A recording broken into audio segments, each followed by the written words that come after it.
कि 7 तरह के स्वप्न होते हैं और कौन सा स्वप्न सिद्ध होता है, कौन सा स्वप्न सही होता है और स्वप्न को किसको बताना चाहिए और किस मुहूर्त का स्वप्न कैसा सिद्ध होता है। उसी तरह ब्रह्म वैवर्त पुराण के अंतर्गत श्री कृष्ण जन्म खंड के अंतर्गत 77वें अध्याय में 32वें नंबर श्लोक पर लिख दिया श्री वेद व्यास जी महाराज कि अगर तुम सोए और सोते से अगर स्वप्न आ गया वो स्वप्न मान्य नहीं। रात्रि को सोए, रात के समय मध्याह्न में स्वप्न आ गया मान्य होगा, पर वो तुम्हें याद नहीं है, स्मरण नहीं है तब।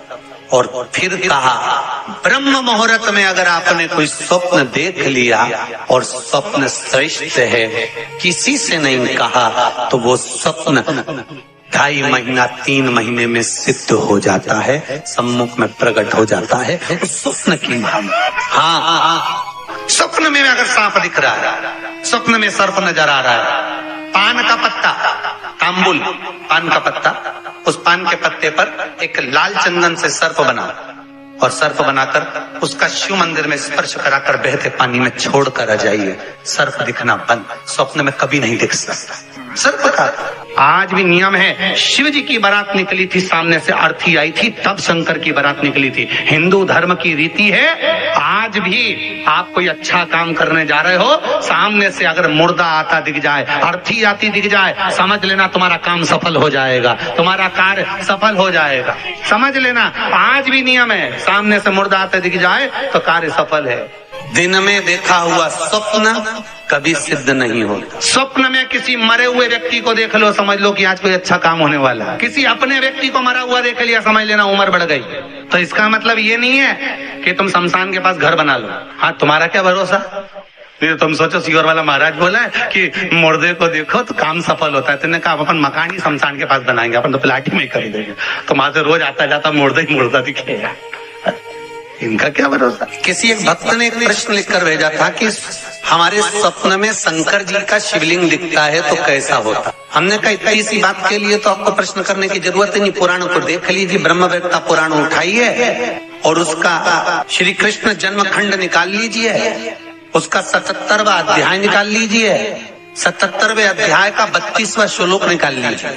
ब्रह्म मुहूर्त में तुमने देखा, सुबह का समय है, तुम्हारी बुद्धि में, तुम्हारे विवेक में अगर शिवलिंग का दर्शन हो गया है। जिस बच्चे ने प्रश्न करा है, अगर वो कथा सुन रहा हो, वो कह रहा था कि हमारे गांव में लाइट नहीं रहती तो टीवी नहीं चलती, इसलिए मोबाइल पे सुनते हैं। तो मोबाइल पे अगर सुन रहे हो बेटा तो ध्यान करना कि अगर ब्रह्म मुहूर्त में शिवलिंग का दर्शन किया है तो जिस कार्य में आगे बढ़ोगे उस कार्य में तुमको मात्र 3 महीने में सफलता प्राप्त हो जाएगी। अगर शिवलिंग का दर्शन मात्र चाहे स्वप्न में हो चाहे हकीकत में हो, जीवन की सफलता देता है, वो सफलता प्रदान करता है। शिवलिंग का दर्शन अगर आप स्वप्न में भी कर रहे हो, शिवलिंग का दर्शन आप अगर हकीकत में भी कर रहे हो, वो आपको फल देगा। नाग नागिन का जोड़ा ही ऐसा होता है, पति जाए तो पत्नी बदला लेती है, पत्नी जाए तो पति बदला लेता है। इसलिए हिंदू धर्म की रीति है, गाड़ी के नीचे हाथ में किसी भी रूप में अगर आपसे सर्प मरा है, सर्प की हत्या हुई है, या आपने किसी के द्वारा सर्प पकड़ाकर छुड़वा भी दिया है, तो निवेदन रहता है चांदी का एक नाग नागिन छोटा सा बनाकर, छोटा सा उसको शक्कर के कलश में रखकर बांधकर शिव मंदिर में रखकर आ जाइए, उसको दे दो शिव बाबा को कि अब हमारी तरफ से हमने हाजिरी लगा दी, हमसे दुख, हमसे गलती हुई, हम क्षमा चाहते हैं। गलती मनुष्य से होती है, मानव से होती है, हो गई गलती, अब आपको साथ याद रखिए। जिनको स्वप्न में सांप दिखते हो, सर्प नजर आते हो, या घर के बाहर या घर के अंदर बार बार सांप आते हो, तो भगवान शंकर की 5 लड़कियों का नाम लेकर पान के पत्ते पर चंदन से 5 सांप बनाकर शंकर भगवान को छुलाकर, जिसको स्वप्न दिखते हैं उसके ऊपर से 21 बार उसार कर बहते हुए पानी में डाल दीजिए, स्वप्न में कभी सांप नहीं नजर आएंगे।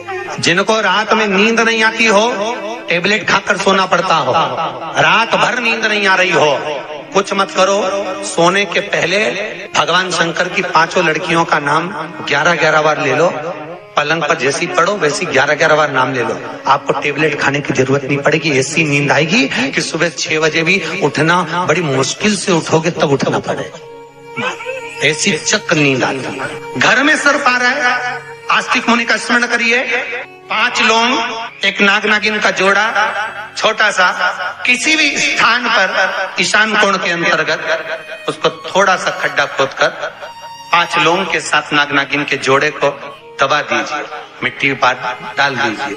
घर में जब नाग नागिन का जोड़ा आप दबाएं तब आस्तिक मुनि का नाम लेकर दबाएं, मां मनसा का नाम लेकर दबाएं, जो नागों की बहन है, उस मनसा देवी का स्मरण कर कर उसको डाल दे। आज भी हमारे यहाँ हिंदू धर्म नीति है, जब पहला कालम नए मकान का पहला कालम जब भराता है, उसमें तांबे के कलश में नाग नागिन रखकर, कमल गट्टा रखकर, अमर बेल रखकर, थोड़ी सी सरसों रखकर उसका पूजन कर कर पहले कालम के अंदर, जो पहला कालम भराएगा गड्ढे का, पहला जो सरिया रखाता है, कालम भराता है, वास्तु पूजन के हिसाब से उसमें रखा जाता है। और वो तो वो उसके रखने के बाद भी जब मकान का मुहूर्त होता है तो वास्तु पूजन में नाग नागिन का जोड़ा रखाता है, वो भी उस मकान में कहीं ईशान के अंतर्गत उसको दबाया कोई। इसलिए कह देते हैं यहाँ पत्थर मत लगाना, यहाँ टाइल्स मत लगाना। पंडित जी से पूछोगे तो ब्राह्मण बता देगा, इस जगह पर टाइल्स ना लगाइए, इस जगह पर पत्थर ना लगाइए, यहाँ पर वो गोला रखा जाएगा, यहाँ पर वो नाग नागिन का जोड़ा रखाएगा वास्तु पूजन के बाद। 4 लोहे की कील, नागफनी की, वास्तु पूजन में चारों मकान में चारों तरफ लगाई जाती है। क्यों लगाते हैं? कि कोई दोष हुआ हो, कोई जीव यहाँ रहता हो, सर्प का निवास हो, अगर मकान बनाने में टूट गया हो, किसी का मन दुखा हो, तो वो मन ना दुखे। क्षमा याचना, परम आभूषण है, क्षमा मांग लेना, परम आभूषण।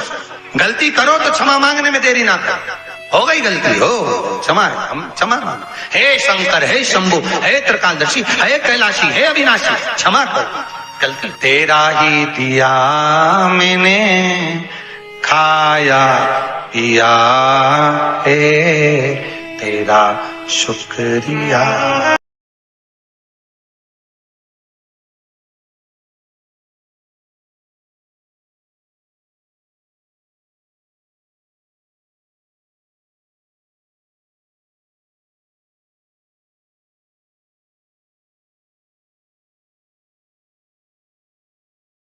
इसी तरह की वीडियो के लिए आप मेरे चैनल को लाइक, सब्सक्राइब और शेयर करना ना भूलें। Thank you for watching.